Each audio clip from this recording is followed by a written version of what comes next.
Мен білетін шаңырақ форумда қазақша ешкім шықпады. Орысшам хромайды енді. Буду стараться деп едім, соны халық өзі шулап кетті кәдімгідей. Давай қазақша деп ше, шапалақ ұрып өздері қазақша айта бер деп. 2 миллиард жылдық айналымы бар Карима Пала орталығының қалаушысы, кәсіпкер, инвестор, Шаңырақ бизнес форумының алғашқы қазақ тілді спикері Сапарбаев Қанат. Кәсіпке келетін болсақ, сіз Карима Плов центрдің основательсіз, негізін қалаушысы. Осы Карима Плов центр бойынша айтып кетсеңіз. Кез келген кризисте біреулер решение табады, біреулер жаңағыдай проблема табады. Біз карантин кезінде іздеп болдық маған.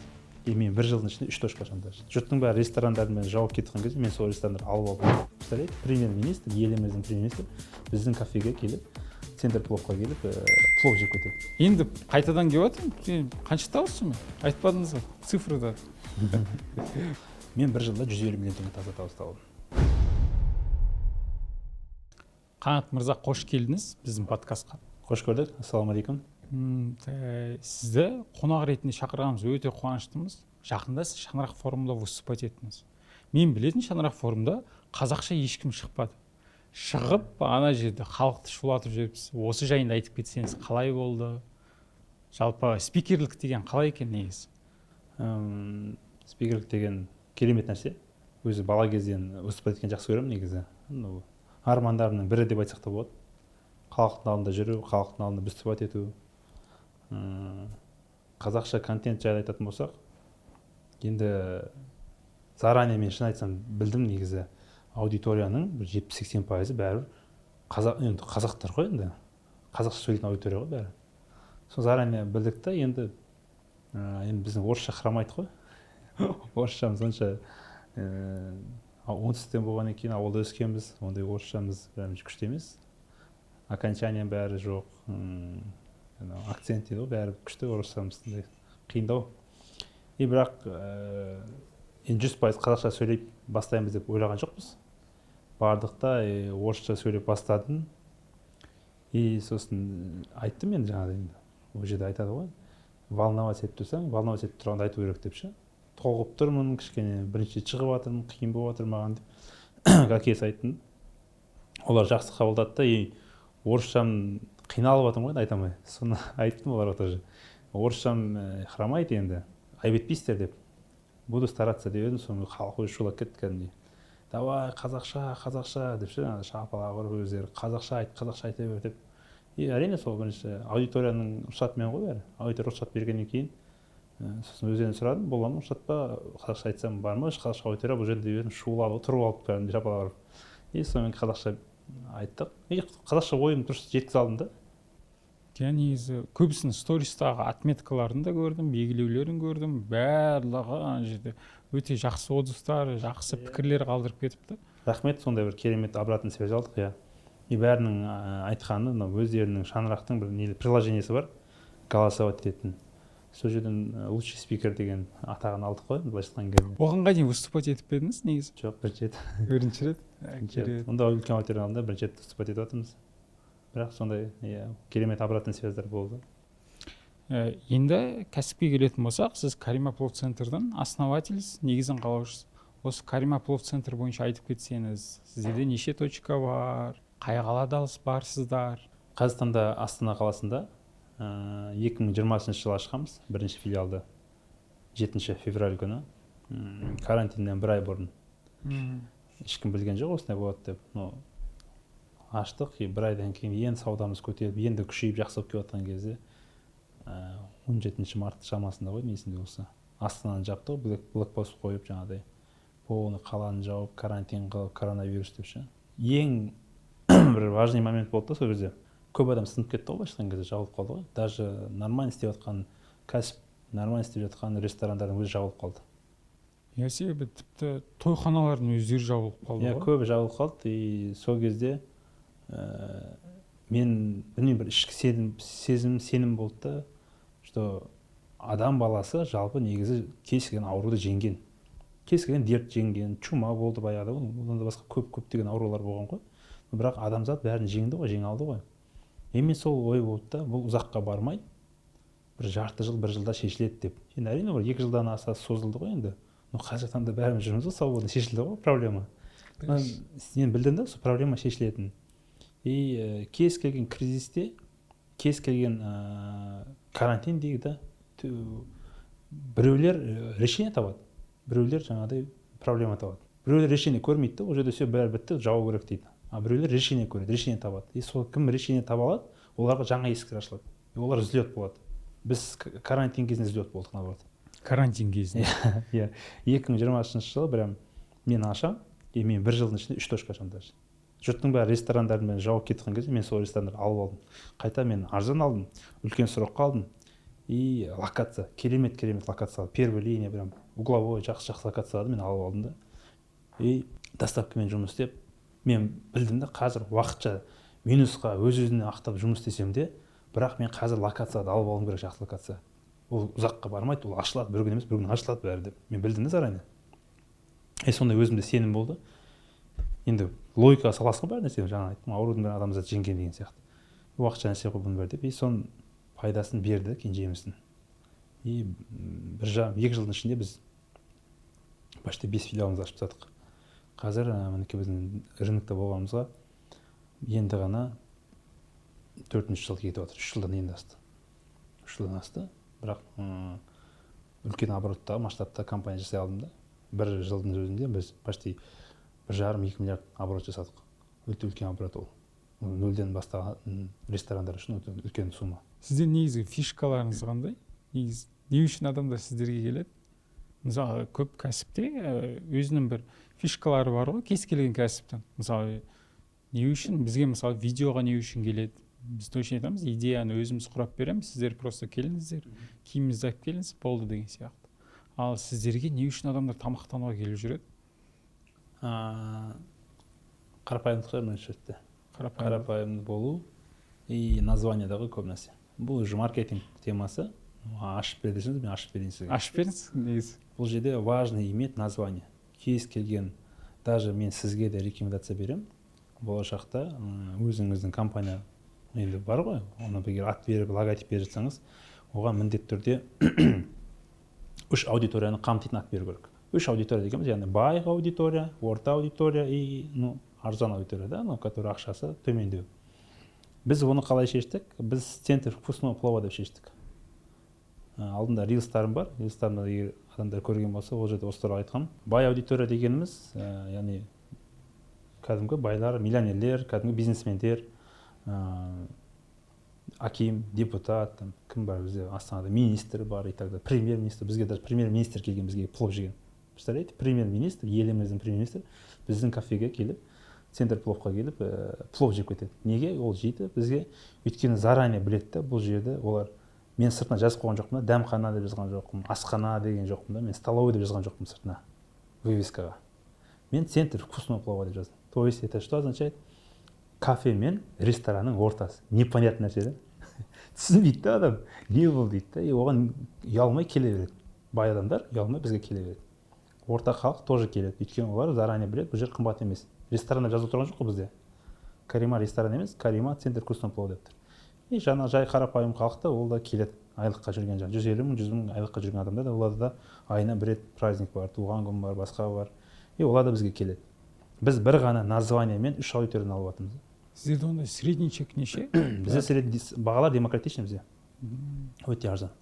Бір адам плотно тамақ ішіп кетіп алады, 2 мың, 2,5 теңгеге плотно тамақ ішіп кетеді. Бірақ білесіз бе, ол название бергеннен кейін названияға декорда соответствие беру. Даже ремонт жасаған кезде ол өте важный нәрсе. Біздің ремонт недорогой ремонт. Но бірақ очень приятно, комфортно, атмосферно, уютно, да, бастаған кезде. Сіз мына 3 аудиторияны сіз кіргізе алдыңыз ғой названиемен. Енді 3 аудитория кірді сізге, бай аудитория кірді, кірген кезде ол жер как попало болмау керек. Столовыйдың ішіндегі дизайн болмау керек. Ол жерде кішкене уют болу керек. Средний болу керек, понимаете? Выше средний болу керек. Средний аудитория үшін ол понятный нәрсе қалай айтады. А енді арзан аудитория кірген кезде ол жер слишком пафосный болмау керек та. Ол жер слишком пафосный, ол бәрі күшті болса, ол менюға қарамайды да, ол шошып қалуы мүмкін сразу. Ей, мына жер что-то қымбат сияқты мен үшін депші, бұрылып кетіп қалуы мүмкін да. Понимаете, ол жерде баға ең соңында, ол ең көргенде жоқ қой, бағаға дейінгі процестер бар ғой, түсінесіз ба? Адамның психологически, бағаға дейінгі алып келетін заттарды сіз заранее любой бизнес ашқан кезде 3 аудиторияға ашу керек та. 3 аудитория туралы ойлау керек. Бай аудитория, орта аудитория, төмен аудитория. Осы үшеуі туралы ойлап, үшеуіне бірдей құндылық бере алсаңыз, серединасын таба алсаңыз, ортасын, сіз онда ұттыңыз. Керемет, тамаша. Енді кезекте мысалы сіз отбасыға қанша уақыт бөлесіз? Қазір мысалы жеке бренд қосылды, мына жерде Инстаграм жүргізуді, Инстаграмда активно қолға алып жатсыз. Карима Плов центрі бар, тағы да басқа инвесторлық жұмыстарыңыз бар. Жалпы отбасыға қанша уақыт бөлесіз? Еще одан кейін сізден рилстарыңыздың көбісі андай әйеліңізді мақтап жатасыз, отбасыңызды әрқашан қосып жатасыз. Анда отдельный тұлға емес, кәдімгі отбасын айтып жүресіз. Мен әйелім идеясы өстіп жаса деп айтты, содан істедік деген сияқты. Әрине кез келген еркектің артында тұратын әйел ғой, негізі былай айтқан кезде. Патрон беріп тұрады дейді жаңағыдай. Мотивация беріп тұратын. Әркімнің әйелі әртүрлі. Біреуде ол басқаша мотивация мүмкін. Мысалы біздің Ұлықбек деген ағамыз бар, Сет Шашсок. Оның әйелі ол бизнесте бірге жүреді. Ол да бір керемет, өзінше керемет. Біздің әйел бизнесте жоқ, мен де бизнесте, бірақ ол үйде мені мотивация береді, үйден отырып ше. Келген кезде менің жұмысымды жағдайын сұрайды. И еркек жалпы ойлаған кезде біз тек поверхностно ойлаймыз. Мен айтам, әйелім ақылдасасың ғой, кез келген адам ақылдасатын шығар, мен білмеймін, біздерде қалай, мен өзім ақылдасам просто. Ақылдасасың, айтасың, осыны шаруа жатыр, осылай істейін деп жатырмын деп. И мен поверхностно ғана айтамын да решениемді. А ол прям ішіне кіріп алып айтады да. Жоқ, мына жер дұрыс емес, мынандай. Мен айтамын, не үшін деймін да. Сосын айтады, ол жерде мынандай ситуация болуы мүмкін. Былай ол ішіне кіріп алып кәдімгідей разбирать етеді да. И оның подсказкалары реально сізге көмектеседі, помогает. Успешный болуға. Кез келген успешный еркектерді алсаңыз, көбінде енді бәрі емес шығар, мүмкін, бірақ көбісінде әйелдер рөл ойнайды ғой. Әйелдердің рөл ойнайды. Тура жолда жүруіңіздің өзі былайша айтқанда әйеліңіз рөл ойнайды. Негізі еркекке бір тәрбиеші әйел керек. Ой, дұрыс айтамын, тәрбиеші әйел керек. Мысалы, отбасыңызда ол сіздің анаңыз. Анаңыз айтып отырады, ой, балам, олай жасама, әкең ұрсады, әкең өлтіреді. Мынаны жаса, былай жаса, кешікпей кел, вечеринка жіберсе де ертерек кел, әкең ұрсады, анау. То есть бір адам тәрбиелеп отырады. Отбасыда тоже әйеліңіз. Қашан келесіз, қайда жүрсіз, не істеп жатсыз, дұрыс тамақтандыңыз ба, дұрыс киім кидіңіз ба, аяқ киіміңіз дұрыс жылы ұстап жатсыз ба деген сияқты.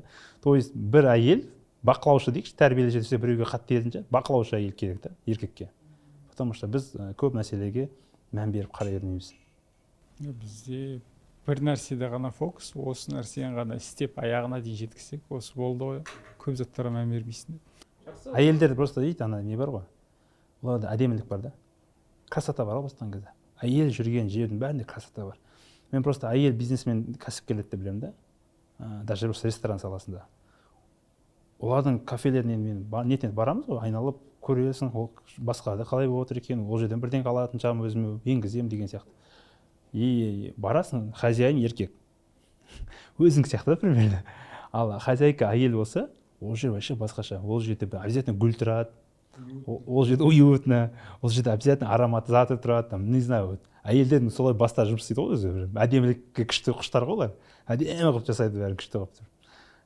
Біздікі, білмеймін, бізде басқаша ғой.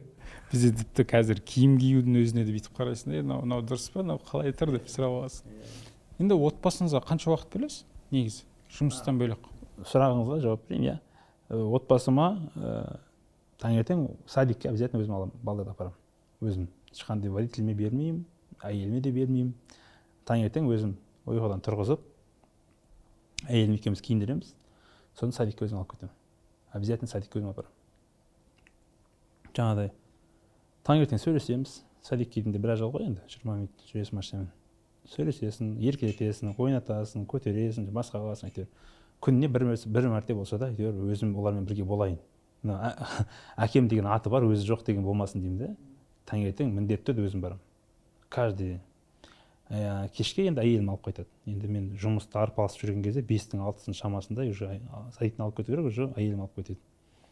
Біз аптасына бір күні белгілеп қойғанбыз, әйелім екеуміз, ол жексенбі күні, воскресенье. Воскресенье күні мен ешқайда шықпаймын.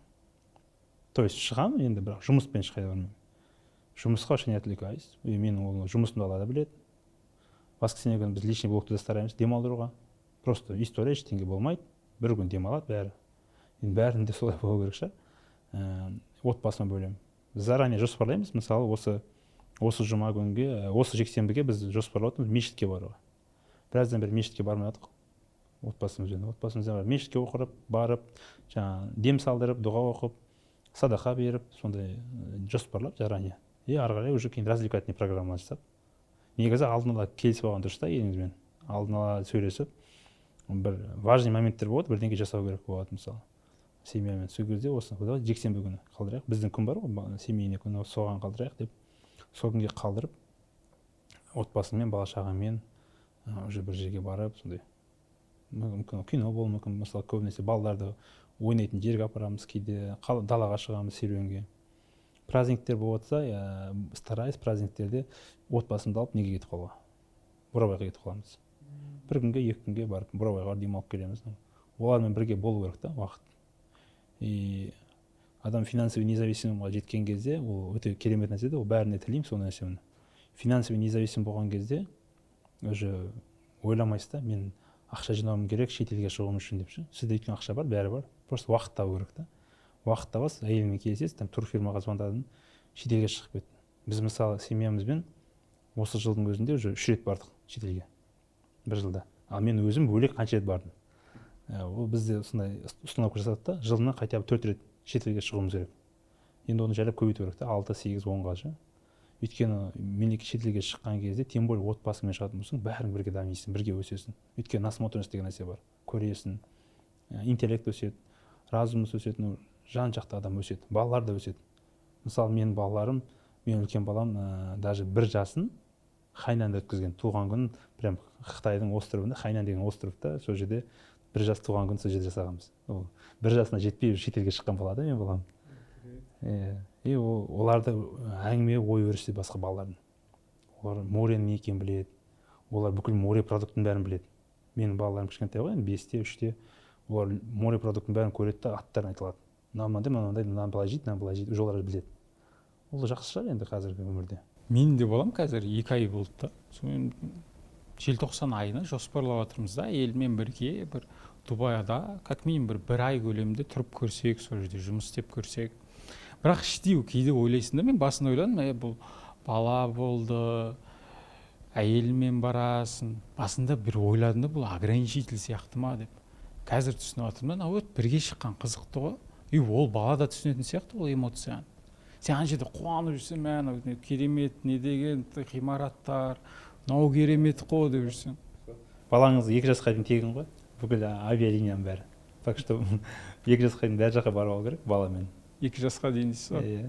Одан кейін жүргеннен кейін тоқтамайды дейсіздер. Сіз өзіңіз тоқтамайсыз уже. Білесіз ба? Шетелге не үшін шық деп айтамын. Не үшін шық? Адам жақсы нәрсеге тез үйренеді ғой, жалпы негізі. Жақсы нәрсеге біз тез үйренеміз. Қазір iPhone ұстап жүрген баладан iPhone тартып алып Nokia берсең, ол ешқашан Nokia алмайды. Ол iPhone ғана ұстайды. Или ұстай ма? Ұстамайды. Ұстамайды, өйткені ол iPhone-ға әбден оның ол жерде эмоция бар, ол жерде эмоция бар, ол жерде рахат бар, ол жерде удобство бар, бәрі күшті да. И сіз одан iPhone алып қойдыңыз, жұмысқа жіберсеңіз, ол первым очень будет начинать зарабатывать много, чтобы iPhone алу үшін. Түсініңіз ба? Эффектіні. Дәл солай да, шетелге шыққан адамды, шетелге сіз шықсаңыз, өзіңіз семьяңызбен шығып, семьяңыздың эмоциясын, рахатын көресіз, әйеліңіз мақтайды, күшті болды, жақсы демалдық, и так далее, и так далее. Сізде ол жерде воспоминания бар. Келес, не істейсіз? Сіз да көбірек ақша табасыз да, сөйткені ол жаққа қайталағыңыз келеді ол эмоцияны. Түсінесіз ба?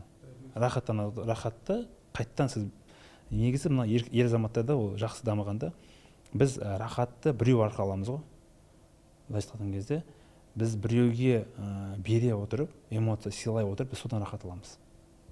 Негізі ер азамат ол даже сексология болсын, басқа болсын, любой жағына келген кезде ер азаматтар бірінші әйелге рахатын максимально береді. Кейін ғана ол өзін ойлайды. Әйелдер ондай емес. Ер азаматтар сондай. Әйелдер бірінші, еркектер бірінші әйелін жаңағыдай шетелге шығару керек, шуба әперу керек, машинасын әперу керек, үйін әперу керек, квартирасын бәрін әперіп, олардың рахаттанғанын көріп рахаттанады. Еркектерде сондай нәрсе бар, свойственный нәрсе. Түсініңіз ба? Мүмкін признание шығар, иә. Енді оны әркім әрқалай айтады, бірақ сол нәрсе бар еркекте, заложено изначально. Добытчикпіз ғой енді еркектер. Бірақ шынымен де Дубайға барып келген кезде кейде бүйтіп әйеліммен бірге отырған кезде оның айтқан әңгімесін естіп біз прям сөйтіп демалдық па деп ойлап қаласыз ғой кейде. Тағы да оны уже сізде мотивация да қайтадан соны жасауға повторно басқа мемлекетке уже қаншалықты ел көрген сайын сіз өсе бересіз ғой, сіздің табысыңыз да өсе береді. Өйткені сол жақтан жаңа идея алып келесіз. Сіздер осы жылда сонда 3 рет шықтық дедіңіз, иә, отбасымен. Негізі қанша табыс табасыз, өзіңіздер қанша жаратасыздар? Формула бар. Қандай? Формула бар. 70-20-10 деген. Жақсы. Қызық, өже қызық. Таза табысыңыз, допустим, айтайық, мен енді примерно айтайын мысал ретінде 10 миллион теңге, бір айына табысыңыз, таза табысыңыз, бүкіл расходтан шығарған кезде 10 миллион теңге. 70% дегеніміз, яғни бұл 7 миллион теңге. Түсінікті ол үшін айтып жатырмын. 70% біз не істейміз, қайта бизнеске саламыз. Алып қоймаймыз, жаратып жібермейміз. Аламыз да бизнеске қайтып саламыз. 70%. Өйткені оборот одан да үлкен болу үшін. Келесі айда 20 миллион табу үшін. Түсінікті ма? Түсінікті. 10 миллион сіз қазір 7 миллион алып қойып, 2 миллион ғана табыс қайтып абортасаңыз, ол кезде показатель енді қайда табысыңыз 12 миллион, 13 миллион болуы мүмкін, одан көп болмайды. Формула 70% обязательно қайтадан бизнеске саламыз. 10-20% едік. 20% өзіңізге. 20% ол 2 миллион теңге. Бір айға сіз өзіңізге 2 миллион теңге семьяңыз жаратып бересіз. Ол сіздің дәрі-дәрмегіңіз, ол сіздің садигіңіз, ол сіздің тамағыңыз, жүріп тұруыңыз, бензиніңіз и так далее. Әйеліңіз екеуіңіз ресторанға баруыңыз, басқа тойға баруыңыз, тойға беруіңіз, тойына там достарымен отырдың и так далее. Сол бір айда өзіңіз рамка қою керексіз ғой, таза табысыңыздан. 20% мен отбасыма. Енді ең қызы 10%. 10% деген бұл болашақ, будущее дейміз ғой. Болашақ. Яғни 1 миллион теңгені біз өткенде сізге айттым оны, доллардың формуласын. Иә. Ол керемет нәрсе да. 10%, яғни миллионды біз долларға айналдырамыз и лақтырамыз. Біз оны забываем, вообще ол ақша бар ма жоқ, бізде қызық емес. Даже басымызға қандай қиын түссе де, ол ақшаны ойламаймыз. Қиын проблема түссе, заработай, еще раз бар ақша тап, көбірек ақша тап та, жап проблемаңды. Не қыласың, оны болашақтың ақшасы дейсіз. Болашақ как раз осы жерде сізде путешествие. Иә? Басқа елдерге саяхат, бір жақсы машина мінгіңіз келеді. Эмоция ғой бәрі. Мысалы, мен қазір зикір алдым. Зикір 001 деген бәрінде бір күшті эмоция болып отыр. Эмоция да. Электрокар. Иә, электрокар. Айта менде оның эмоцияның патологы бар да, мысалы. BMW X7 бар. Адамдардың мечтасы, арман жете алмай жүрген. Менде ол бар да, бірақ менде зикірға эмоция болып тұр да қазір, понимаете? Ол жерде электрокар, ол китайский, жаңағы, ол спортивный кішкене, ол басқаша да, ол джип емес, ол электрокар. Жаңа спортивный еще жасады. И сол болашақтың ақшасынан ала аласыз да сіз. Болашақтың ақшасынан әрине әйеліңізбен ақылдасу керек, сұхбаттасу керек, осылай болып жатыр. Енді отбасы болған одобрение бір-бірінен алу керек қой. Айтасың, осылай мен зикір қатты ағым келіп отыр. Прям қызығып жүрмін, сол рахатын, соны көргім келіп отыр, айдап көргім келіп отыр. Ол эмоция ғой бәрі. Адам өзінің тәнін, эмоциясын всегда қанағаттандыру керек. Егер мен соны рахатын, қазір рахаттанғым келіп тұр да, соны алып зикірді. И өзімнен отказ етіп, жоқ, қойшы, тұра берсін деп отказ берсем, одан ары қарай менде мынау демотивация болады да. Ары қарай мен ақша табуға мотивация болмайды. Мен эмоцияға жетсем, ары қарай мотивация болады. Дальше. Мүмкін ертең қараңыз, мен зикір алып аламын да, мінем, айдаймын, күшті эмоцияларымды айтамын, енді мен Феррари мінемін деймін. Ну, мотивация ма? Мотивация ма сізге? Феррари мінемін деу үшін нормально ақша табу керексіз. Еще ол 10%-нен ғана жиналу үшін тоже нормально. Еще онда оборотың қанша болып жатыр деп айтпай ақ қоюға да болады. Күшті болу керек та ол үшін. Сіздерде сонда неше примерно? Енді мен түсінемін, конечно, бәлкім мына подкастты көретін кісілер қарыз сұрап кетуі де мүмкін, таныстары бар, тағы басқалары бар. Біз қарыз деген вообще бермейміз. Ешкімге мен қарыз бермейміз, тарайсыз. Соңғы рет осы достарыма бердім. Бір 2-3 досыма әлі күнге дейін қайтарған жоқ. Егер көріп жатса, қайтарыңыздар. Өйткені ол қарыз бар ғой, плохая энергия да, басқан кезде сіздің энергияңызды ұстайды. И сіз оған үміттенесіз сол ақшаға. Ең жаман нәрсе сол да. Менің ана досымда 1 миллион теңге ақшам жатыр. Ертең мына жерге керек болса, мен соны аламын дейсіз да, и ала алмайсыз ғой, короче. Керек кезде сіз сұрасаңыз, ол да өмір бақи бермейді, ол айтады. Ертең аны міне, короче, и сонымен естиді, ожидание ғой, отношение бұзылады да. Қарыз стараться етемін, мен вообще бермеймін вообще қарыз. Ренжісе ренжіп кетсін, мен қарыз бермеймін. Мен айтамын, 5-10 мың теңге берейінші, қатты қиналып тұрсаң, 20 мың теңге берейін максимум. Менің атағаным, көмегім болсын, все болды, осыдан кейін менен сұрама. Міне менің от души саған берген ақшам қайтарымсыз ақша. Қарыз емес ол, от души просто бердім, болды. Все. Ондайларды естіп алғандар бар екен да, жаңағыдай Инстаграмға жазады дайректке. Маған 5 мың теңге жіберші, мен қиналып тұрмын, 10 мың теңге жіберші, қиналып тұрмын. Мен тағымда айтайыншы, бұл 10 мың теңге, 20 мың теңгені мен беремін, өзімнің жақын туысыма, жақын досыма ғана беремін. Бәріне емес. Соны анықтап кетейінші осы жерде. Дайректке мен өмірде көрмеген бір хотя бы страницасына кірсең біреу болса мейлі ғой, страницасына кірсең 0 фото, аты бірдеңе шимақтап жазған, и бір өзінің проблемасын айтып, мен кім ол, мошенник па, может басқа, мен қайдан білейін. Мысалы да, ондайлар да көп. Иә. Осы вопрос уже жауап тастаған дұрыс сияқты. Все, әдемі жаптық бұны. Енді қайтадан келіп жатырмын. Сен қанша табасың мен? Айтпадыңыз ғой, цифрда. Мен түсінемін, негізі кәсіпте жүргендіктен. Ол шкала ғой, бална ғой, әркез әрқалай. Мысалы бізде примерно қаншадан қаншаға дейін осы жуықтапшы. Жылдық деп айтсақ дұрыс болатын жаңа, жылдық айтсақ. Айына деп айта алмайсыз ол жерде. Өйткені бізде видите, кәсіп қой. Кәсіп бізде всегда ақшамыз оборотта жүреді. Былай айналып іште жүреді. Миллиардтан оборот қой бізде, ішінде жүреді. Мынау мен уверенно айта аламын. Енді біз алған имуществомыздан, жиналған ақшамыздан қарап айтуға болады да. Жобалап айтайын мен. Точно деп айтпай ақ қояйын, жобалап айтайын. Мен бір жылда 150 миллион теңге таза табыс табылдым. 150 миллион теңге таза табыс мен осы 5 рестораннан қаржы жасап жатырмын. Ну, Алла қаласа биыл тағы 3 ресторан ашамын. Құдай қаласа көбейетін шығар. Ендігі жылы Алматыға кіремін.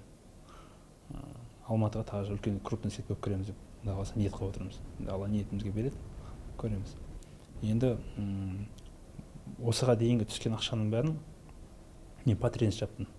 Потребность дейміз ғой енді. Жаңа материалдық қажеттілікте жаптым. Ол әкеме машина алдым, анама машина алдым, әйеліме алдым, өзіме алдым, сестренкама алдым, үй алдық, жаңағыдай помещение алдық. Енді потребность, материалдық потребностьтерді жаптым. Енді менде қазір адам өз бір определенный деңгейге жетеді екен. Деңгейге жеткен кезде қайтсем елге пайдам тисе деген ой келеді екен. Қайтсем елге пайдам тисе. Мен енді аларымды алдым, менде бір пайдам тисін деген сияқты. Вообще мына личный блог жасап жатқанымыздың бәрі сол үшін негізі. Уже потолокқа жеттім да мен. Енді қалай берсем. Бергенде дұрыс түсіну керек. Мен ақшалай деп тұрған жоқпын. Мен 150 миллион теңге бөліп беремін деп тұрған жоқпын адамдарға. Знаниямды, осы знаниямды берсем, сіз де сонда 100 миллиондап ақша тапсаңыз айына. Менің ниетім сол да қазір. Таза ниет. Қасымда нағыз қазақтың аудиториясында байлар шықса, миллионерлер шықса. Вот менде бар ғой знание, білім бар, мен өттім ғой. Қармақ береміз дейсіз ғой. Иә, мен путті өттім ғой. Осы путті бөлісе отырып берсем, жарайды маған келген бір 10 адамның бәріне мүмкін шыға алмайды, бәрінде мүмкін қабілет жоқ қой. Бір екеуінен шығатын шығар. 10 адам келген, 10 адам келсе, 10 адам екеуінен осы қабілет шығып, 2 адам миллионер болса, мен миссиямды орындадым ғой. Одан артық не керек маған? Мен любой кезде айта аламын, мен Алланың алдында да ақ боламын да. Мен бердім ғой деймін да. Мен знаниям бәрін бердім, передавать еттім. Алла тағала маған берген нәрсені мен ары қарай передавать еттім да. Олардан да миллионер шығара алдым. Өзімнің арым да таза болады да мен. Бірақ мен балық бермеймін, шын айтайын. Балық берген адамға ол всегда қайта балық сұрай береді. Қармақ беріп, егер балық аулауды үйретсем, ол өзі, мысалы мен бүгін бір балық аулап жүрген шығармын, может крупный сазан да. Ол балық аулауды жақсы үйреніп алатын болса, ол акула либо тунец ұстауы мүмкін да. Яғни мореге барып ше. Үлкен кит ұстауы мүмкін, акула ұстауы мүмкін да. И маған айтуым керек, Хамеке, рахмет саған балық үйреткенің үшін аулауды. Но мен уже кит ұставатын. Мен үшін үлкен қуаныш болады. Мен айта аламын аузымды толтырып. Мүмкін ол сіз болсаңыз да, мысалы, Алмат мырзаға мен кезінде үйреткем. Зато ол миллиардер қазір деп. Шүкір, сондай болсыншы, солай болу керек. Әрбір қазақ сондай болса, өзі керемет болады сияқты. Бар ондай қазақтар көп. Мен сондай ағалармен араласып жүрмін ғой. Қайтсем, берсем деп тұрады. Тағымды айту керек, ақшалай емес, знаниясын, опытын бөліссем. Өйткені ондай іздеп жүрген жігіттер көп бізде. Қайдан знания алсам, қайдан опыт алсам, қайдан мен білсем деп бар ондай жігіттер көп. Алла бір-бірін кейде кездестіреді, кейде кездестірмейді, бірақ кездестіріп жатса нұры ашылады. Ондай болады. Ондай ниетті ағалар көп бар, жоқ деп айтуға болмайды. Қанат аға, сіз бізге келдіңіз, жеке брендті қалыптастырамын деп. Бақтияр ағамыздан көріп, осындай келіп бастаймын дедіңіз. Сонымен 880 оқырманнан бастап, қазір 27 мың сондай оқырманға дейін жеттіңіздер. жалпы қалай болып жатыр жұмыстарыңыз, не қызық болды? Құдай қаласа сіздің подкастыңызды көріп отқан подписчиктер үшін 100 мың деп айта берейікші. Олар көрген кезде 100 мың болып тұрсыншы как минимум. Ой, керемет. Өйткені ол болады, құдай қаласа, жақсы. Сұрақ қалай өстіңіз дейсіз ба? Енді жеке бренд қалыптастырған кезде қандай қызықтар болды? Негізі аудитория жиналу процесі қалай екен? Бір нәрсені түсіндім. Осыны бастаған кезде біз негізі ұқсағанды жақсы көреміз. Біреуге ұқсағанды, біреу сияқты болғанды жақсы көреміз. Менде де болды, жасырмай, мен де Марғұланға ұқсағым келеді. Мен де жаңағы Төребек ағаға ұқсағым келеді, мысалы діни психолог. Солар сияқты сөйлеген келеді, соған ұқсағым келеді. Мысалы кім бар тағы, кімді айтсақ болады? Бақтияр ағаны айтсақ та болады. Бақтияр ағаға да ұқсағым келді. Бәрінде күшті өздерінің фишкалары бар, өздеріне соған ұқсағым келеді. Бірақ бір нәрсені түсіндім да, біреуге ұқсаудың қажеті жоқ. Ол кезде жасампаздық пайда болады. Біреуге ұқсаймын десеңіз, аудитория сізді қабылдамайды. Олар біледі, олар чувствует, олар сезеді. Камераның артында отырып, олар сезеді да. Ай, мына что-то біреуге ұқсағысы келіп, анадан көріп атын, мынандай отражениесін көріп атын, жаңағыдай. Өтірік та, ол білім жасанды істейді. Ол на самом деле ондай адам емес қой. Оны олар біледі да. Содан бұны не айтқым келеді? Бұл жерде бастысы өзіңізді өзіңіз мойындау. Как есть? Просто айнаға қараңыз да айтыңыз, мен осылай қанатпын, мен осылай өзім айттым да, мен қанатпын. То, что у меня есть, ол есть. Енді соны жақсы көруім керек. Мен соны қабылдауым керек. Осыны қабылдап жақсы көріп, сөйлеп бастасам, мені де жақсы көретін аудитория келеді. Иә, мен мүмкін Марғұланның аудиториясында мен ұнамайтын шығармын. Мүмкін мен Бақтияр ағаның аудиториясында мен қызық емес шығармын. Бірақ менің ұнайтын, мені жақсы көретін аудитория өзі келеді. Сарапталып өзі келеді. Өйткені біз әрқайсымыз индивидуальный бір өзіміздің красавчикпіз ғой. Красавчиктің внешне айтып отқан жоқпын, мен внешне білемін, что красавчик емес екенімді. Внутренний мен айтамын да. Внутренний біз бәріміз индивидуальный бір красавчикпіз. Алла біз әрқайсымыз бір индивид дей ма, қалай дейді, сондай қылып жаратты ғой. Әркім әртүрлі. Бір отбасыда 3-4 бала шығуы мүмкін. 3-4 баланың мінез құлқы әртүрлі болуы мүмкін. Не то, что мінез құлқы, внешность әртүрлі болуы мүмкін. И даже ойлау өрісі әртүрлі болуы мүмкін. Біреу бай болады, біреу кедей болады. Біреу рухани бай болады, біреу рухани кедей болады. Әркім әрқалай. То есть әркімнің өзінің жолы бар. Біреуге ұқсай алмайсыз ешқашан, даже ұқсағыңыз келсе де. Мүмкін емес. Сыртқа келіп бояп шашын ұқсатып жүр ғой әзір. Қайрат Нұртасқа ұқсағысы келіп біреу жүр, Төлеғалиға ұқсағысы келіп біреу жүр, екеуі бір шығып жүр ғой жаңағы нелерде, тойларда. Мүмкін олай жасауға болатын шығар енді сонда да. Егер де сен арқаңнан адамдар жүргенін қаласаң, сені туралы полезный болғың келгенін қалайтын болсаң, ол кезде ол шынайы болу керек сияқты. Шынайы как есть, қандайсың, сен сондайсың. Мен соны қабылдай алдым. Әрине, сіздің де подсказкалар көп болды. Сіздің командаңызға сізге өте алғысым шексіз.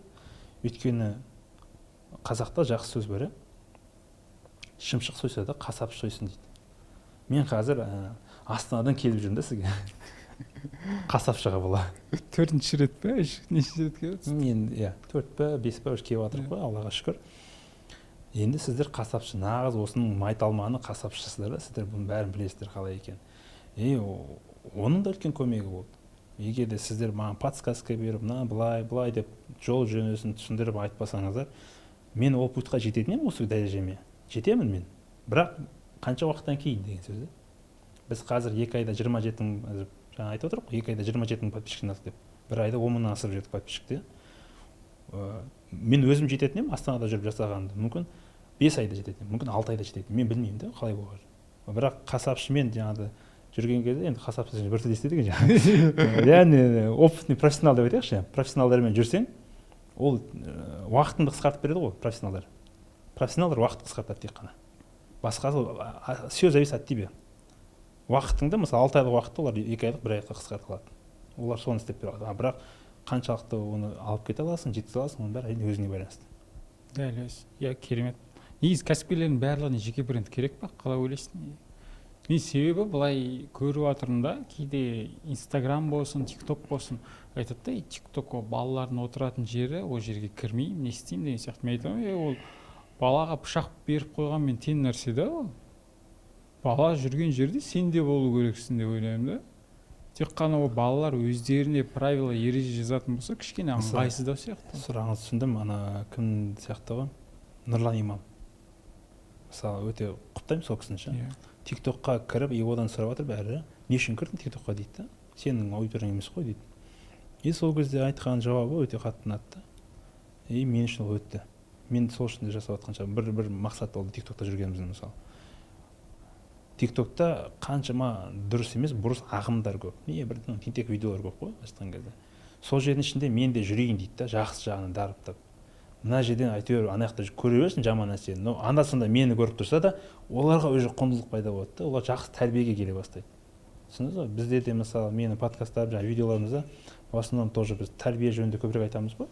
Мысалы әйелге деген, әкеге деген, анаға деген құрмет, балаға деген құрмет, қалай неғу керек деген сияқты. Бір полезный болайық деген ниет қой бәрімізге. Бізді көріп жатқан адамдар, мысалы бізде бір кедейлік қайдан шығады деген бір видеомыз жарды да, тиктокта да миллионнан асырды просмотр, инстаграмда 1,5 миллионнан асып кетті уже просмотр, 1,6 миллион жақындап жатыр. Ол жерде құндылық бар ғой, тоже ценность бар. Кедейлік қайдан шығады? Тазалық деп тұрмыз да бұл жерде. Артын тазала деп жатыр.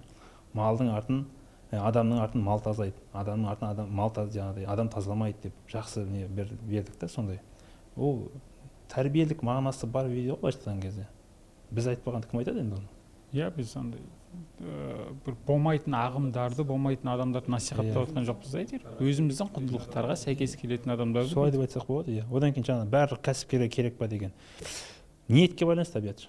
Ниет, цель, мақсат қандай? Ода. Егер сен мұнда келіп алып, чисто мен ақша жасау үшін келдім дейтін болсаң, аудитория опять оны сейдет. Ол ақша жасауға келген болсаңыз, мүмкін ондай подписка жиналамайды. Жиналатын шығар, мүмкін ондай аз уақыттың ішінде үлкен аудитория жиналмайды. Мүмкін жиналмайды. Білмеймін ғой, сіздер ғой. Көп жағдайда жиналмайды. Біздің мақсат қалай? Бізде ондай емес қой. Бізде ақша, жаңа мен өзім табысымды айттым ғой сізге. Менде ақша жетеді бізде айтады. Бізде әзір енді ниет басқа да, қайтсем пайдам тисе, қайтсем елге пайдам тиеді мен деген сондай ниетпен болғаннан кейін адамдар да сезеді ғой. Мына жігіт мына жігіттен бір құнды информация бар, алайыншы деп келеді да. Өте көп жазып жатыр. Аллаға шүкір, шүкірлік етемін енді. Бәрі Алланың несімен келіп отыр ғой, рызық несібесімен. Жаңағыдай балам саған ұқсасын, күніне бір видеоларында сериал сияқты күтіп жатырмын. Күніне бір құндылық айтасың, бір әйтеуір тәрбиелік нәрсе айтасың, бір өміріме түртіп қоятын нәрсе айтасың. Күніне сондай да жазатын адамдардың ше. Анау хейтерлер дейді ғой. Менде хейтерлер жоқ вообще. Сонысымен қуанамын ше, Аллаға шүкір. Бүкіл личный блог жүргізген адамдарда хейтерлер бар. Хейтер деген жаңа жаман бизнес жақсы білесіз ғой, жаман нелер жазатындар. Менде жоқ. Бірең саран ғана бар. Бірең санан қара. Олар жаңағыдай кедейлік туралы видеода жазыпты. Сен посудан жуатын болсаң, әйелің не істейді сонда деп жазыпты. Ол типа әйелдің міндеті әйел жуу керек қой дейді. Мен вообще келсем, мен жоққа шығарып тұрған жоқпын ғой. Мен айтып жатқаным, ол жерде біреу түсінеді, біреу түсінбейді ғой. Мысалы, мен жұмыстан кеш келем, 12-1-2-де келем кейде. Келем, холодильникті ашам, тамағымды ысытып жеймін. Әйелім бала шағам ұйықтап жатыр. Мен түнде 2-де келіп алып әйелімді оятамын. Өзімде аяқ қол бар ғой, Алла тағала берді ғой, сынып қалмайды қолым. Ол өте сана сезімдікті ойлаймын мен. Түнде 2-де келіп алып әйелім тұрып саған тамақ беру керек. Мүмкін бір жақсы көріп, бір сондай күшті болып жатса, бір праздник болып жатса, может тұратын шығар енді. Күнделікті өмірде сен әйелің түнде 2-де күтіп алып деген мен білмеймін, оған дұрыс қарамаймын. Мен өзім келем, тамағымды жасаймын. Жарайды айтады, біреу жазады. Ондай болса тамағын жеді, тастап кет дейді. Столға. Таңертең әйелің жусын дейді. Мен жуастап не болса бір тарелканы. Тазалық қой ол. Құранда да бар, қателеспесем. Жаңа посудан жуып болған қалдырма жаңағыдай, шайтан үймелейді дейді. Сондай сөз бар ғой. Тазалық болу керек. Не бір тарелканы жуу қиын ба? Бір тарелканы жуасың, бір бокалын шаясың, қойдың, барып душыңа түсіп жатып ұйықтадың. Тап-таза әйелің тұрды, тап-таза, онда көңіл күйі жақсы. Таңертең сені мылжыңдамайды жаңағыдай. Мына не жинамапсың, мына жер бардак деп, онда көңіл күй түспейді. Ой, мен айтпайды шығар сізге, айтпаса да көңіл күй түспейді да. Жақсы настроениемен тұрады, тап-таза бәрі. Ол өйткені тазалық ол істеді ғой. Сол жасаған тазалықты сіз сақтап отыруыңыз керек та. Мен үйде таңертең кешке сен жинай деп отқан жоқпын ғой. И так әйелің жинайды, әйелің тазалық ұстайды. Сен өзіңнің шашқан жеріңді жинап жүрші айналайын. Болды ғой. Ол и так таза ұстайды ғой әйелің. жақсы принцип екен. Бізге дейін кім болғанын білмеймін, бірақ бізден кейін таза болу керек дейсіз ғой кішігірім. Өте әдемі. Оны кез келген жерде қолдану керек. Осы дастархан үстінде де қолдану керек. Біз бүгінде де бір жерге кіріп шыққан кезде тура соны көрдім да, андай ғой. Себебі өте қуантатыны айтатын сөзбен істің бірыңғайы да. Біз бүгін бір магазинге кірді, айтып да, мен роликті айттым ғой деп тұр.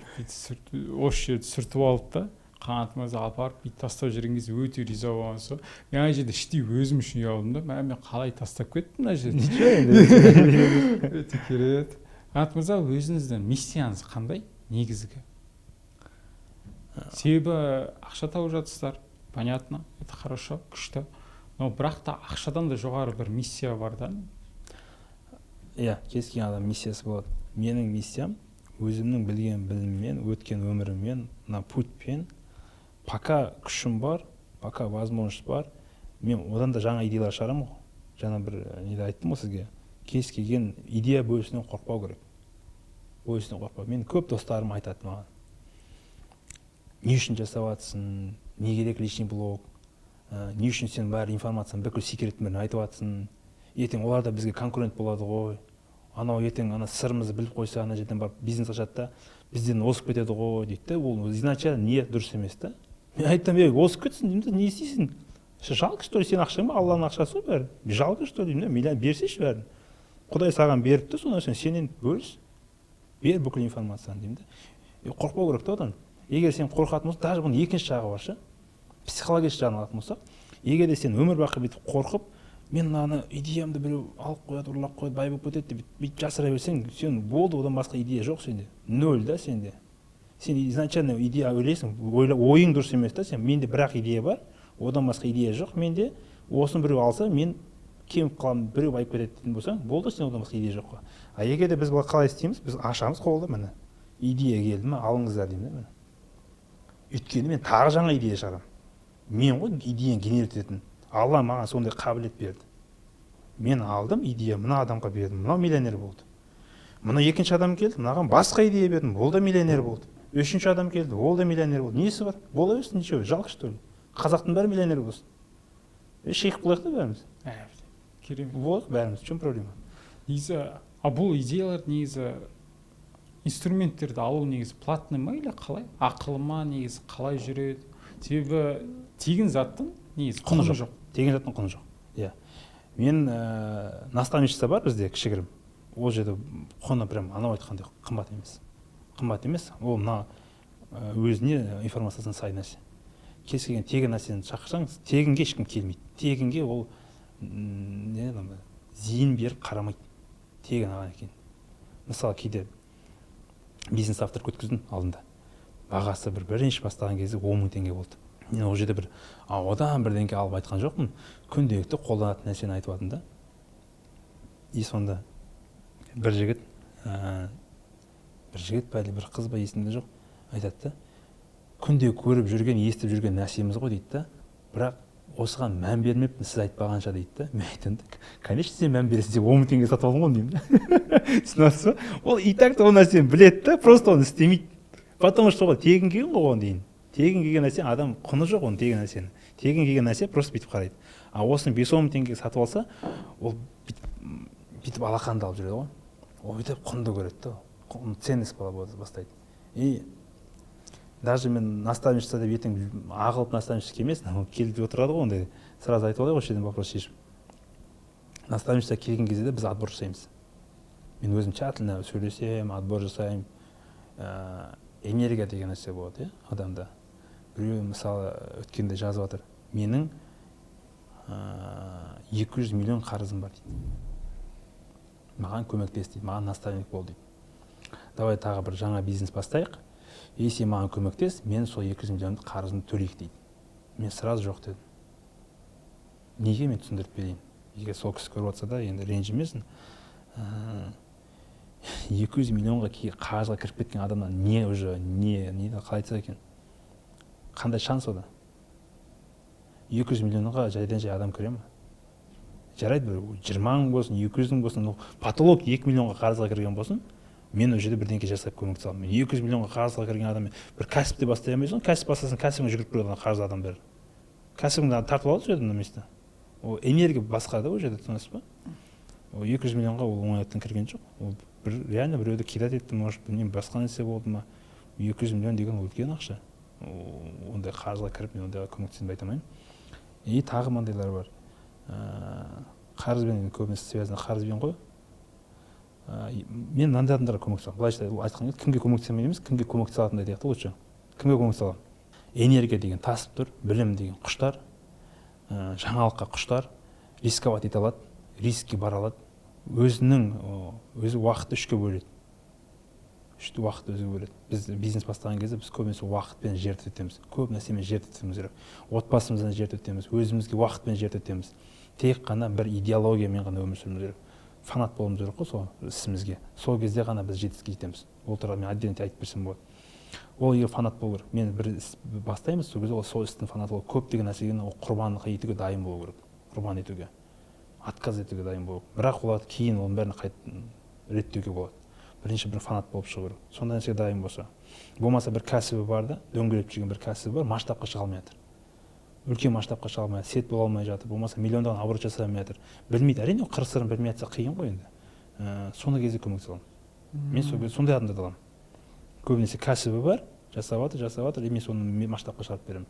Болмаса жаңағыдай кәсіп ештеңесі жоқ. Мысалы госслужбада жүр, мысалы мен қазір 2 кейсім бар. Біреуі госслужащий, біреуі вообще полиция, гаишник да. Бірақ екеуінде бешеный желание бар да, желание ше. Мен істеймін қанеке, ты только дай, помоги деп жатыр да, направление берші маған деп жатыр. Мен істеймін деп жатыр. Оларға ақша тап десең, ақша да табады бәрін. Бар 5 миллион теңге тауып, осының үстін бастаймын десең, бар 10 миллион тауып келеді да.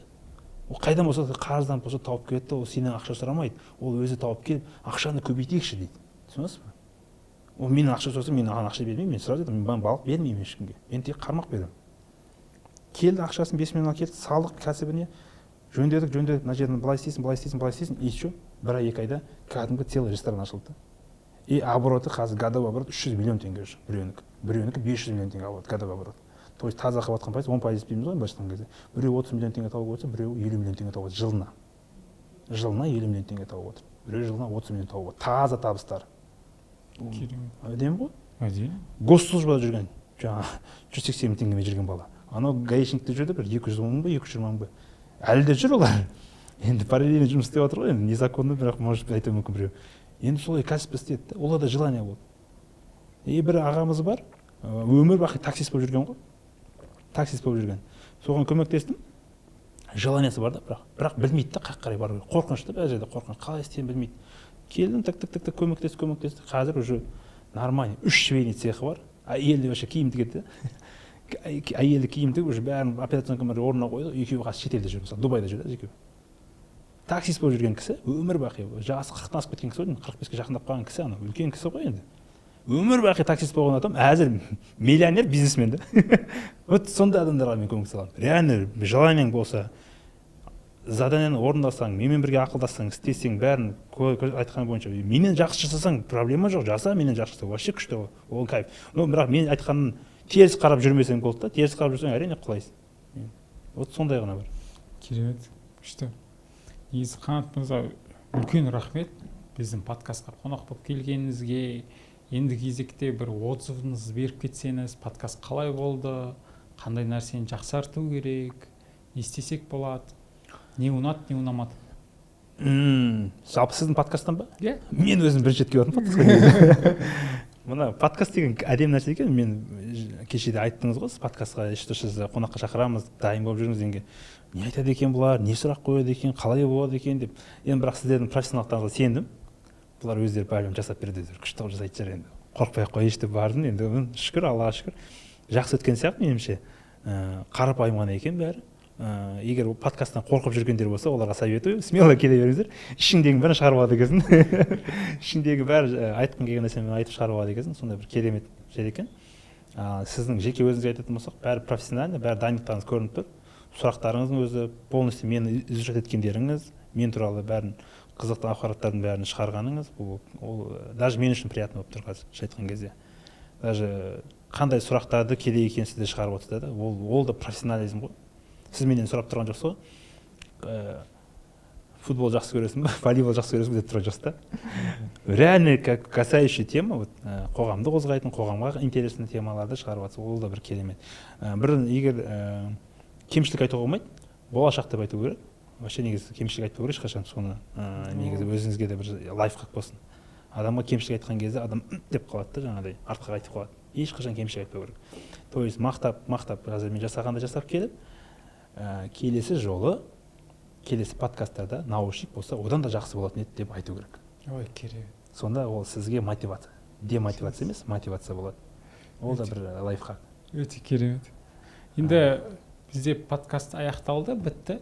Енді көрермендер осы подкаст аяғына дейін көру үшін енді маркетинг болды. Мойындау керек маркетинг. Ол кісілер аяғына дейін көру керек, комментарий жазу керек. Олар өйтіп комментарий істеу үшін белгілі бір нәрсе істесек қалай болады, не ұйымдастырсақ болады. Біздің оқырмандар көріп қарау үшін. Енді мен өзім доллар деп айтып жүрміз ғой. Доллар деген жақсы нәрсе ғой, негізі көз алдыңызға елестетсеңіз кәдімгідей тақырбас Бенджамин. Негізі мен қалтамда всегда доллар жүреді. Көшеде бір ұрып долларын алып қойып жүрмесін. Мен осы сіздің подкастқа деп арнайы салып едім бағана пашкамнан портмонемнен алып. Мына жерде $300. Бұны осы жерге сізге қалдырып кетемін, табыстап өзіңізге. Камераңыз қай жаққа көрсетсем болады? Мына камераға көрсетсеңіз болады. Мына камераға мінекей осындай $100. Настоящий. Осы долларды Алмат мырзаға қалдырып кетемін. Подписка жасасын мүмкін да. Алмат мырзаға меніған подписка жасасын Инстаграмда, Ютубта. И ең жақсы комментарий, да? Комментарий қалдырсын осы подкасттың астына. Ең мықты комментарийға осы әр 3 адамға берейік. Әр адамға $100. 3 жақсы комментарийға $300. Мінекей ақшаны өзіңізге табыстайын. Әдемі. Аманатыңызды береміз. Енді ең бастысы оқырмандар әдемі комментарий күтеміз. Описанияда менің Инстаграм және Қанат ағаның Инстаграмы көрсетілген, подписка істеңіздер. Онша қатты қиын нәрсе емес деп ойлаймын. Ең бастысы сіздерге пайдалы болдық деген ойдамыз. И честно болсын, комиссия құрайық. Комиссия өздеріңіз құрыңыздар. Командадан комиссия құрып, реально комиссия өзі шешсін. Себебі бізде оны честно болып, солай өтсін. Жақсы. Возможность бәріңізде бар ғой? Бәріңізге тең возможность. Әділ болады бәрі. Рахмет шақырғаныңызға. Керемет, класс.